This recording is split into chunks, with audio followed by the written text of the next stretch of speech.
네, 이번 시간에는 챕터 3 환경과 감각적 자극에 대해서 배워보도록 하겠습니다. 그러면 PPT를 보면서 설명을 이어갈게요.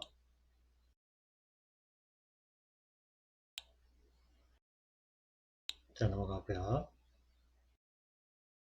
자, 건축이 무엇인가에 대해 논의할 때 건축이 놓이는 장소라는 물리적 환경을 빼놓을 수 없다라고 서문이 나와 있습니다. 그래서 우리가 환경과 감각적 자극이라고 하는 것들을 이해하게 될 때는 아무래도 물리적 환경이라고 하는 거를 고려를 해야 한다라고 하는 이야기들을 하려고 이런 내용이 나와 있는 거고요. 그다음 밑에 붉은색으로 표시된 거를 보면은 여기에 장소와 동일시되는 건축이라는 말이 나와 있죠. 장소라고 하는 게 굉장히 중요하다라고 하는 거를 강조하고 있다는 거 할 수 있고, 그 다음에 여기 보면 물리적 환경이 중요하다. 이 물리적 환경에 해당하는 게 지금 아까 이야기했던 우리가 지난 시간에 잠깐 설명했던 빛이라고 하는 것, 열이라고 하는 것, 그 다음에 공기, 그 다음에 대표적인 게 있겠습니다. 그리고 이러한 네 가지의 커다란 물리적 환경이라고 하는 거를 이제 공간이라는 걸 제외한 나머지 환경이라고 하는 거를 우리가 사람이 느낄 때 감각이라고 하는 기관을 통해서 얻게 되죠. 정보를 얻게 됩니다. 그래서 감각이라고 하는 부분과 환경이라고 하는 부분을 우리가 어떻게 고려해야 되는지에 대해서 설명을 하도록 하겠습니다. 넘어가서 일단 우리가 물리적 환경을 이야기할 때 여기 나오는 대지라고 하는 조건, 이게 굉장히 중요합니다. 땅이라고 하는 이 조건이 굉장히 중요하다라고 하는 거 확인을 해야 되고요. 그래서 우리가 건축 계획을 할 때 반드시 사이트 분석을 하게 되죠. 그리고 사이트 분석을 통해서 발생하는 여러 가지 정보들을 가지고 우리가 계획을 하는데 중요한 결정을 할 때 이런 것들이 큰 영향을 미치게 된다라고 하는 걸 우리가 경험적으로 알고 있고, 그 중에서도 우리가 중요하게 생각하는 게 이 동서남북 방이라고 하는 게 굉장히 중요한 요소가 되겠습니다. 지역마다, 그리고 한국일 경우, 그 다음에 유럽일 경우, 미국일 경우 이렇게 기후적인 특성에 의해서 이렇게 환경이라고 하는 게 좀 차이가 있겠지만 우리 한국의 경우에는 이 사계절이라고 하는 게 굉장히 중요한 요소가 됩니다. 그래서 여기 나온 것처럼 해가 언제 떠 있고 언제 지는지, 그 다음에 계절별로 이제 여름이냐 겨울이냐에 따라서 그 조건이 굉장히 다양하게 달라집니다. 그래서 이런 것들을 고려해야 되고, 그 다음에 여기 뭐 그 외에 바람이라고 하는 것도 우리는 중요하고요. 비나 눈 이런 것도 중요합니다.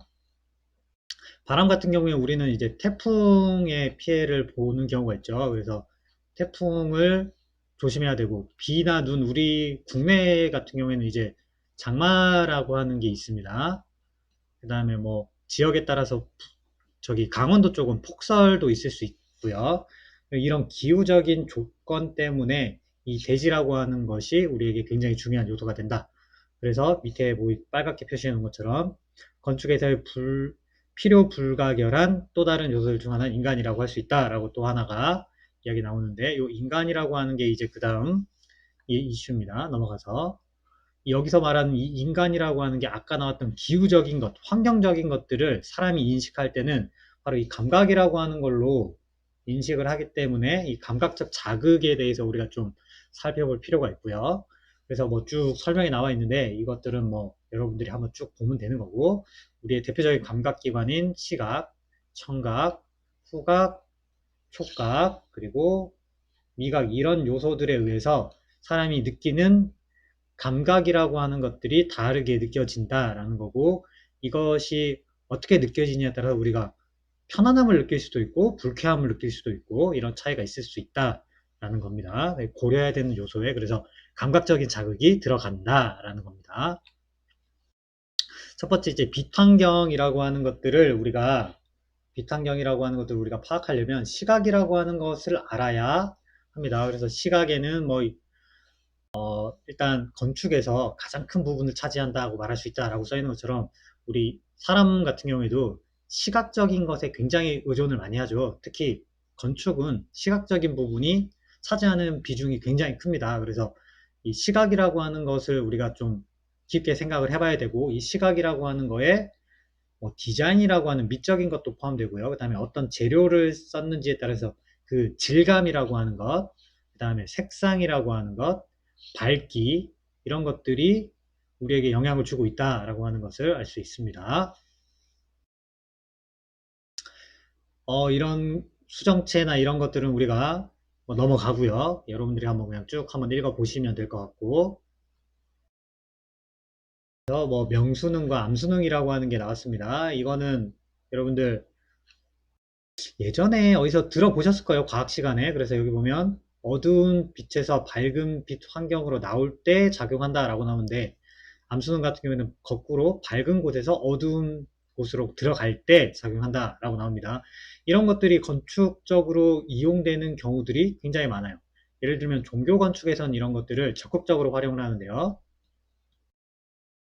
우리가 예를 들어서 그 교회나 절 같은 경우에는 그 고행이라고 하는 것이 반드시 좀 이슈로 이야기가 되는데요. 어떠한 고행을 통해서 깨달음을 얻는다, 또는 고행을 통해서 신을 만나게 된다라고 하는 그런 약간 스토리텔링적인 측면이 있습니다. 그래서 이걸 건축적으로 풀 때 약간 우리가 기도를 하는 곳이나 강당으로 가는 그 중간 과정을 굉장히 좀 좁고 어두운 그런 공간으로 만들어요. 이렇게 좁고 어두운 공간을 통과해야만, 층고도 굉장히 낮고 이런 공간을 통과해서 고난과 역경을 통과해서 나가야 되만 커다란 홀과 같은 공간이 나와요. 여기 통로 또는 복도라고 할 수 있겠죠. 이런 공간을 통과해야만 커다란 공간이 나오고 빛이 쏟아져 들어오고, 그래서 그 여기서 말할 때는 이제 명수능이 되겠죠. 어두운 곳을 통과하다가 밝은 곳으로 들어가게 되면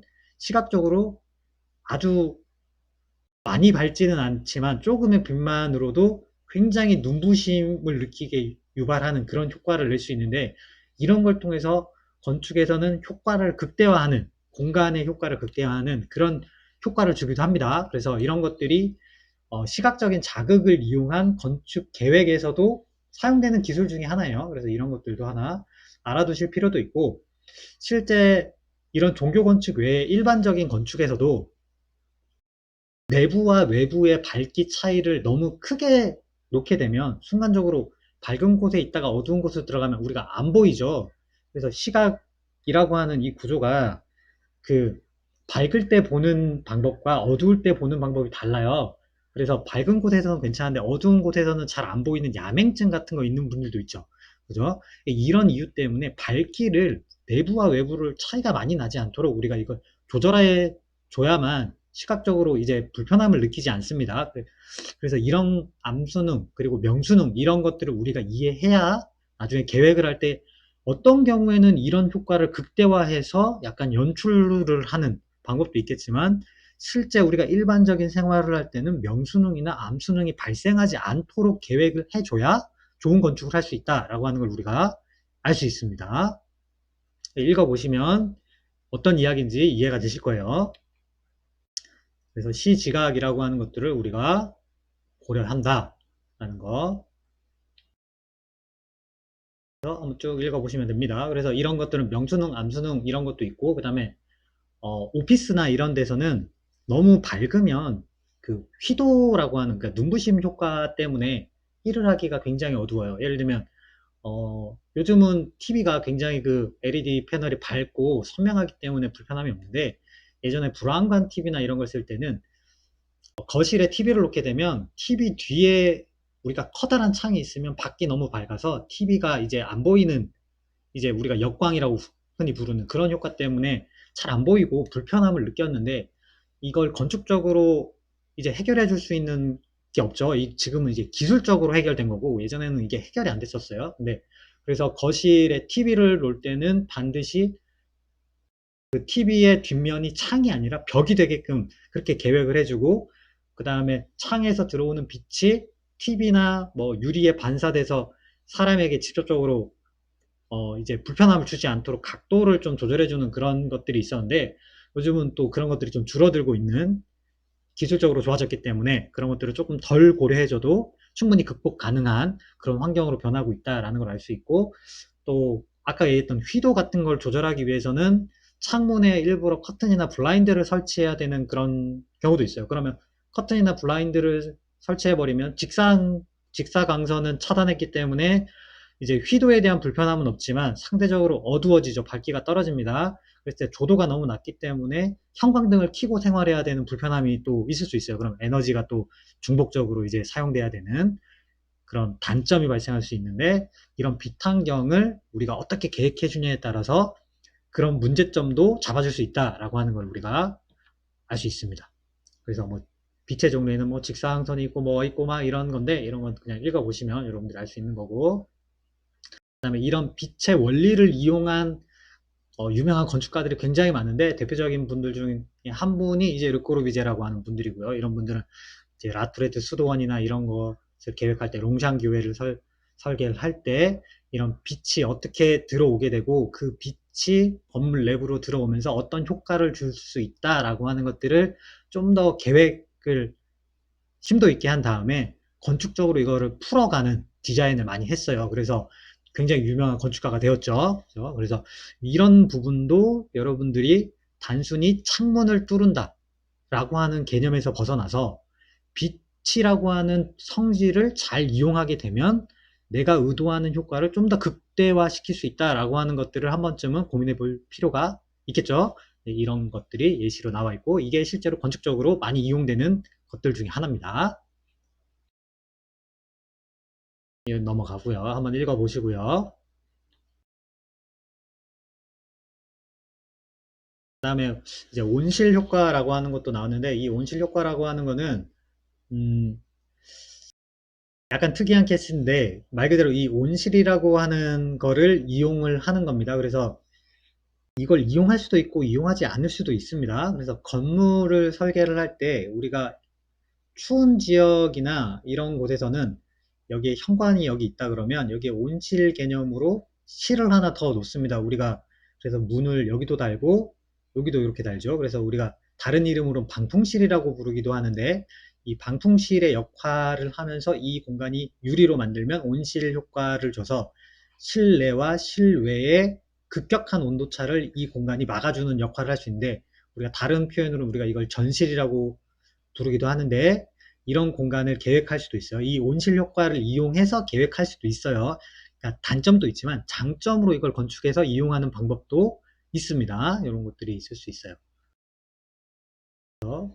이런 자연광이라고 하는 게 우리가 굉장히 우리가 자연채광이라고 부르죠. 다른 명칭으로는 자연채광이라고 해서 채광을 굉장히 우리는 중요하게 생각하는데, 이 자연채광을 할지 아니면 인공채광을 할지 이런 백열등이나 형광등을 써서 어떤 거를 할지는 건축 계획에서 고려해 줄 수 있어요. 그래서 어떤 공간에는 자연광만으로 계획하는 경우도 있고요. 어떤 데는 인공 조명을 추가적으로 설치해야 되는 공간이 있고, 어떤 공간에는 자연 채광과 인공 조명을 둘 다 들어가야 되고, 어떤 공간은 인공 조명만 들어가야 되고, 뭐 이런 조건이 다를 수가 있습니다. 그래서 이런 것들을 적절히 사용하려면 빛환경과 그다음에 시각이라고 하는 자극이, 감각적인 자극이 사람에게 어떠한 영향을 주고 있는지를 어느 정도는 여러분들이 아셔야 해결이 가능하다라고 하는 겁니다. 그래서 여기는 또 하나 추가적으로 보통 뭐 300에서 500 룩스 정도 되는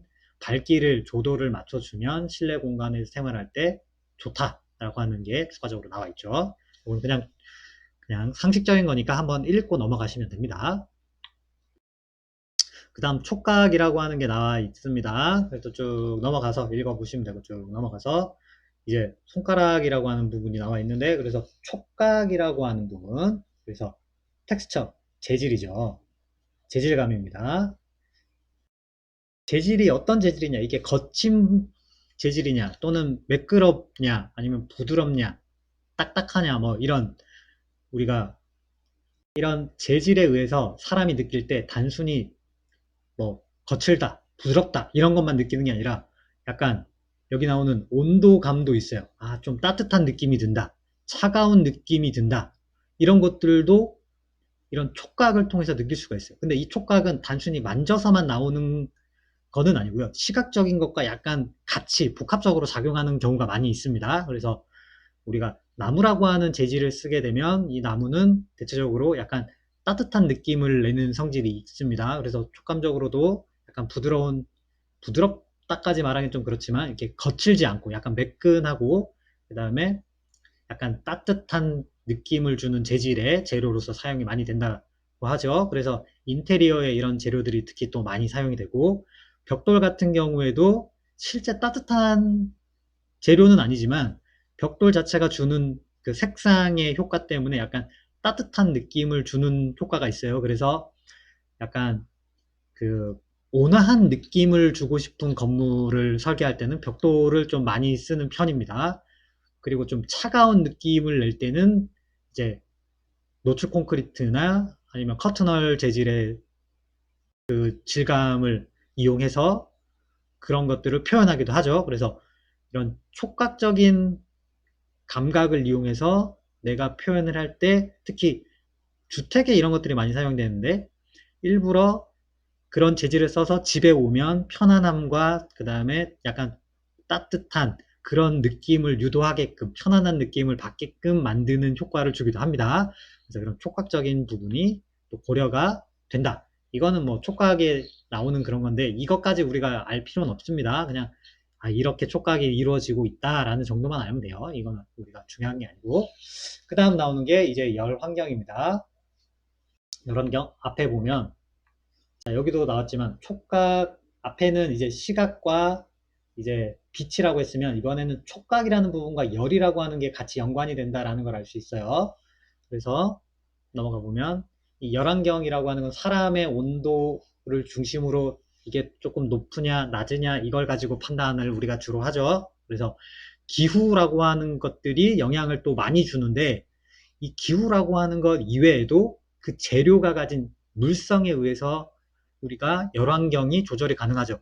우리가 건물을 지을 때 단열재라고 하는 재료를 쓰는 이유 중에 하나가 그러한 온도를 조절하기 위한 역할을 해요. 이 온도라고 하는 걸 우리가 느끼는 것 자체가 피부에서 느끼게 되는데, 이 피부라고 하는 것 자체가 촉각과 영향이 있어요. 그래서 피부에 우리가 냉점도 있고 온점도 있고 압점도 있어서 어떠한 그 점이 자극을 받았느냐에 따라서 뜨거움을 느끼거나 차가움을 느끼거나 고통을 느끼게 됩니다. 그래서 이런 부분들이 영향을 주로 끼치는 게 여기서는 열 환경과 관련이 굉장히 깊다라고 하는 걸 우리가 이해하면 됩니다. 그래서 열환경, 촉각은 열환경에 큰 영향을 미치고 있다라고 하는 걸 알면 될 것 같고, 뭐 이런 것들은 사실 실내 온도가 높을 때 낮을 때 이거 사람의 온도 변화인데, 이거는 우리가 뭐 다 외울 필요는 없고 이런 영향을 주고 있기 때문에 열 환경이라고 하는 게 중요하다라고 이해하시는 게 좋을 것 같아요. 그래서 어떤 활동을 하느냐에 따라서 몸에서 발생되는 열이 다르다.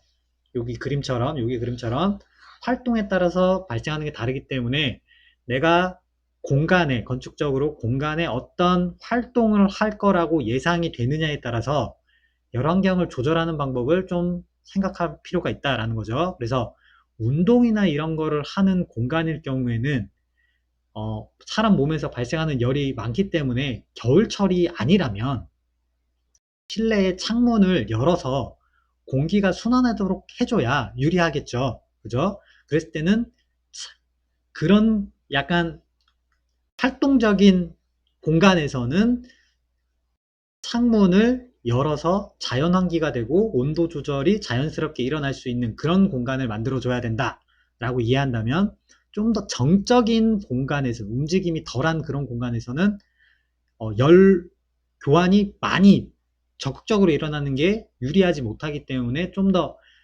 어느 정도 일정한 온도를 유지해 주기 위해서는 창이나 이런 것들을 좀 더 폐쇄적으로 계획해 줘도 괜찮다라고 하는 차이가 좀 있을 수 있겠죠. 그죠? 그래서 이런 열환경에 의해서 창문의 크기, 환기 창의 크기가 어느 정도는 달라질 수 있다. 그리고 거기에 적용되는 환기 설비의 용량이 굉장히 많이 일어나야 되는 거를 설치하거나, 아니면 좀 더 이게 작은 용량으로 설치해도 된다라고 하는 차이가 발생할 겁니다. 그래서 이런 것들도 고려해야 하는 대상 중에 하나가 될 거다라고 하는 걸 알 수 있습니다. 그래서 이거는 우리가 활동을 함으로 인해서 몸에서 발생하는 열, 여기서 열과 체온과 그 다음에 외부 온도, 그리고 습도, 여기에 따라서 사람이 느끼는 감각에 따라 쾌적함을 느끼는 범위가 다릅니다. 그래서 겨울철에는 요렇게 요 구간에서 쾌적함을 느끼는 데 반해서 여름철에는 요 범위 안에서 쾌적함을 느끼게 된다라고 하는 차이가 있기 때문에 여름과 겨울에 우리가 HVAC이라고 하는 난방기나 냉방기를 작동하는 그 적정 온도와 습도가 조금은 다르다라고 하는 것을 이해하시면 좋겠고요. 여기에 추가적으로 어떤 활동을 하냐에 따라서 여기서 느끼는 그 쾌적함의 범위가 오차 범위가 다르다라고 하는 거죠. 쾌적함의 범위가 다를 수 있다. 그러니까 그거를 활동에 따라서도 조금은 다르게 계획을 해줘야 한다. 라고 하는 거를 여러분들이 알고 계시면 나중에 계획을 할 때 이런 것들을 반드시 설비적인 측면이 아니더라도 건축 계획적인 측면에서 창의 크기, 그러니까 빛이 들어오는 채광창의 용도와 그 다음에 환기를 위한 창, 환기창의 용도에 맞춰서 이런 것들을 조절할 수 있다라는 거죠. 이런 것들도 여러분들이 확인을 해봐야 되는 부분이 되겠습니다. 그리고 여기도 나오지만 아까도 얘기했지만 온도뿐만이 아니라 습도라고 하는 것도 이런 열환경에 굉장히 중요한 요소다라고 하는 거를 아셔야겠습니다. 그래서 여기 나오는 그림 같은 경우에는 지금 여기 나오는 요거 보이죠? 안개처럼 보이는 이거 우리가 미스트입니다. 미스트. 그러니까 분무기로 물을 이렇게 쏴주는 거예요. 그래서 여름철에 이렇게 작은 분무기로 물을 이렇게 뿌려주면 이 기체들이 수분이 기화하면서 열을 빼앗아 갑니다. 열을 이렇게 빼앗아 갑니다. 그래서 이렇게 그늘진 요런 부분에 미스트를 이렇게 식으로 뿌려주게 되면 이 그늘에 있는 부분이 좀 서늘해지겠죠. 그러면 사람들이 햇빛이 아니라 그늘에 이렇게 앉아서 벤치 같은 걸 놓고 앉아서 쉬면 쾌적함을 느낄 수 있도록 하는 그런 열환경을 조절해주는 기술들도 많이 있습니다. 반드시 뭐 선풍기나 에어컨이 있어야만 되는 건 아닙니다. 이런 기술도 있을 수 있다라는 겁니다. 그 다음 청각에 관련된 게 나왔죠. 그래서 청각과 음환경이 나왔습니다. 대표적인 거는 이제 층간소음 같은 그런 부분들이 되겠죠. 그래서 이런 것들을 소리에 의한 자극도 있기 때문에 이런 것들을 우리가 고려해야 된다라는 거고요. 넘어가서 이건 넘어갈게요. 우리가 중요하다고 보는 부분이 아니니까 좀 넘어가서 이제 소음이 너무 심하게 되면은 짜증이 나고 그 다음에 불쾌함을 느끼게 되고 신경질적이 되기 때문에 이런 것들을 좀 우리가 피해를 줄이려면 음환경을 어느 정도 조절해 줄 필요가 있고 여기서 나오는 이런 것들이 너무 높으면 안 된다라는 거고 보통 이런 걸 어디서 많이 계획을 잡냐면 콘서트 홀 같은 이런 데서는 환경을 컴퓨터 시뮬레이션을 통해서 미리 테스트를 합니다. 그래서 흡음재 그리고 반사재가 있어요. 이걸 이용해서 어떤 곳에서는 소리를 없애고 어떤 곳에서는 소리를 반사시켜서 이렇게 울리게 하고 이런 것들을 이용해서 음향 설계라고 하는 것을 합니다. 그래서 이런 것들도 있고 그 다음에 층간소음 같은 경우에는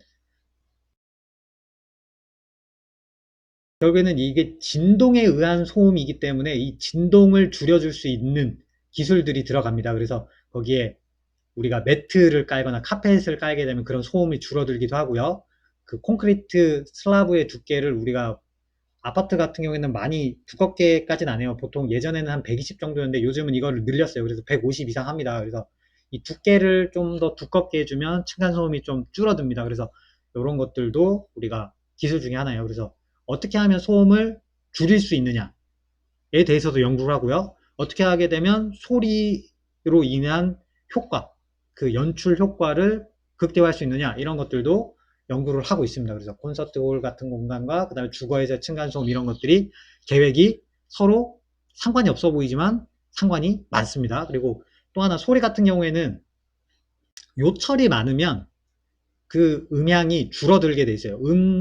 소리라고 하는 것도 결국엔 에너지가 전달되는 거기 때문에 많이 부딪히게 되면 이게 약해져요. 그래서 콘서트홀 같은 데 가면은 그림으로 대충 그려보면 보통 약간 이런 형태의 계획이 돼 있죠. 그래서 이렇게 해서 여기에 무대가 있으면 소리가 이렇게 퍼집니다. 이렇게 퍼지기 때문에 이 소리를 요철에 의해서 조절합니다. 그래서 이 부분에 이 벽면이 일자로 이렇게 돼 있는 경우보다는 약간 이게 이런 식으로 요철이 있어요. 이렇게 요철이 있는 경우도 있고 거꾸로 이렇게 요철이 있는 경우도 있습니다. 소리적인 측면에서 보자면 이런 형태로 하는 게 부딪히기 때문에 좀 더 효과가 좋겠죠. 그래서 이런 식의 계획이 돼 있어요. 벽면이 울퉁불퉁합니다. 일부러 인테리어 효과를 좀 줘서 이렇게 계획을 하고요. 지붕도 우리가 사람이 이렇게 해서 여기가 무대라 그러면 이게 이렇게 돼 있는 경우도 있지만 얘를 일부러 계단식으로 이렇게 만들기도 합니다. 계단식으로 이렇게 만들어서 여기에 무대를 만들죠. 그러면 소리가 탕 부딪히겠죠. 이렇게 부딪히겠죠. 이렇게 부딪히면서 줄어들게 됩니다. 반대로 지붕면 같은 경우에는 매끈한 면으로 만들어서 어떻게 합니까? 소리가 이렇게 노래를 불렀을 때 소리가 위에 천장에 반사가 돼서 이렇게 울리게끔 우리가 에코 효과라고 그러죠. 이런 효과를 주게끔 계획을 합니다. 그래서 이런 음환경을 조절하는 방법들도 다양하다라고 하는 걸 우리가 알 수 있습니다. 이런 것들은 건축 강론에 보시면 나와 있어요. 나와 있습니다. 그 다음 후각적인 거, 냄새 역시 중요하죠. 요즘은 냄새만 있는 게 아니라 먼지, 여기 나오죠. 먼지. 그 다음에 또 요즘 코로나, 그죠? 이런 것들 때문에 약간 기환경이라고 하는 것들이 굉장히 중요한 요소로 부각이 되고 있습니다. 예전에는 이게 좀 덜 중요하다고 많이 생각했었는데 요즘은 굉장히 중요하게 나오고 있습니다. 넘어가고요. 자, 이렇게 해서 쭉 한번 환경이라고 하는 것과 그 다음에 감각적 자극이라고 하는 게 사람이 느끼는 자극이라고 하는 게 어떻게 연결이 되고 있는지에 대해서 우리가 생각을 해봤고 지금 선생님이 얘기하지 않은 부분에 대해서도 이렇게 환경과 그 다음에 감각이라고 하는 게 연결되고 있는 부분들이 사실 더 많이 있어요. 이런 것들을 더 많이 있는데 우리가 수업 시간에 이걸 모두 다 설명할 수는 없기 때문에 대표적인 것들만 이야기를 한 거고요. 여러분들이 관심을 가지고 이런 것들을 공부를 하다 보면 여기에서 설명하지 않는 부분에 대해서도 굉장히 많이 알 수 있습니다. 특히 기환경이 아까 우리가 냄새라고 하는 거 요거 얘기했는데 여러분들 골목 식당이나 이런 거 TV 즐겨 보는지 모르겠어요. 얘는 그래도 보면 식당 같은 경우에 주방이 있고 그 다음에 이제 여기에 테이블이 있습니다. 이쪽에 테이블이 있으면 이쪽에 식당입니다. 그럼 여기에 음식을 만들게 되면 이 음식이 이렇게 넘어가면 어떻게 돼요? 음식 냄새가 퍼지면 안 좋죠. 그래서 여기에 후드를 설치해서 냄새를 이렇게 외부로 이렇게 빼냅니다. 그죠? 그런데 냄새가 이렇게 갈 텐데 창문을 여기다가 이렇게 뚫어버리면 어떻게 됩니까? 환기가 될 때 바람이 이렇게 들어와서 이쪽으로 이렇게 지나갈 거 아니에요. 여기도 문이 있으니까 이렇게 통과해 버릴 겁니다. 그죠? 바람이 이렇게 지나갈 수가 있어요. 여기 창문을 열면. 그래서 여기에 벽을 치거나 아예 문을 설치해서 냄새가 이도 못 빠져나가게 하는 경우도 있지만 작은 식당인 경우에 이게 오픈되어 있는 경우도 있어요. 오픈되어 있는 경우. 그럼 냄새가 이렇게 빠져나갈 거 아니야. 그죠? 그럼 이걸 못 빠져나가게 하는 방법들이 또 있지. 그죠? 환기하는 방법이 또 차이가 있습니다. 그래서 여기에서 후드가 여기 환풍기가 작용한다 그러면 이쪽 벽이 아니라 이런 곳에 창을 뚫어서 환기가 이런 식으로 지나가게끔 하고 단면을 끊었을 때는 단면을 끊어서 이쪽이 오픈된 부분이라 그러면 이렇게 돼 있으면 창을 여기에 이렇게 뚫고 후드를 여기 설치해서 이렇게 빠져나간다면 바람이 들어오면 어떻게 됩니까? 차가운 바람이 들어올 때는 밑으로 깔립니다. 그 다음 여기에서 요리를 막 하면 음식 냄새는 어떻게 돼? 일로도 빠져나가지만 위로 올라갑니다. 위로 올라가니까 이게 이쪽으로 안 가게 하려면 여기에 벽을 하나 쳐서 바로 손님한테 공기가 전달이 되지 않도록 대류 현상을 막는 거죠. 여기서 차단합니다. 그러면 이게 이렇게 떨어질 건데 떨어질 때 창문에서 찬바람과 만나면서 밑으로 깔려서 이렇게 내려갔다가 다시 올라갈 때는 이쪽으로 올라가게끔 그죠? 이런 계획을 합니다.